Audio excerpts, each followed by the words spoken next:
یقین اور بھروسہ۔ ایک آدمی دو بہت اونچی عمارتوں کے درمیان تنی ہوئی رسی پر چل رہا تھا۔ وہ بہت آرام سے اپنے دونوں ہاتھوں میں ایک ڈنڈا پکڑے ہوئے سنبھل رہا تھا۔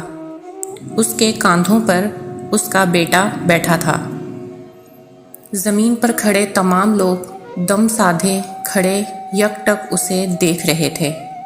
جب وہ آرام سے دوسری عمارت تک پہنچ گیا تو لوگوں نے تالیوں کی بھرمار کر دی اور اس کی خوب تعریف کی۔ اس نے لوگوں کو مسکرا کر دیکھا اور بولا، کیا آپ لوگوں کو یقین ہے میں واپس اسی رسی پر چلتا ہوا دوسری طرف پہنچ جاؤں گا؟ لوگ چلا کر بولے، ہاں ہاں تم کر سکتے ہو۔ اس نے پھر پوچھا، کیا آپ سب کو بھروسہ ہے؟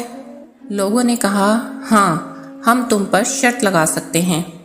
اس نے کہا، ٹھیک ہے، کیا آپ میں سے کوئی میرے بیٹے کی جگہ میرے کندھے پر بیٹھے گا؟ میں اسے بحفاظت دوسری طرف لے جاؤں گا۔ اس کی بات سن کر سب کو سکتہ سا ہو گیا، سب خاموش ہو گئے۔ یقین الگ چیز ہے اور بھروسہ الگ چیز۔ بھروسہ کرنے کے لیے آپ کو مکمل فنا ہونا پڑتا ہے، اور آج ہم سب میں اسی بھروسے کی کمی ہے۔ ہم اللہ تعالیٰ پر یقین تو رکھتے ہیں لیکن بھروسہ نہیں کر پاتے۔ حالانکہ اللہ تعالیٰ نے قرآن میں فرمایا ہے، جب کسی بات کا پختہ ارادہ کر لو تو اللہ پر بھروسہ کرو، یقیناً اللہ بھروسہ کرنے والوں کو پسند فرماتا ہے۔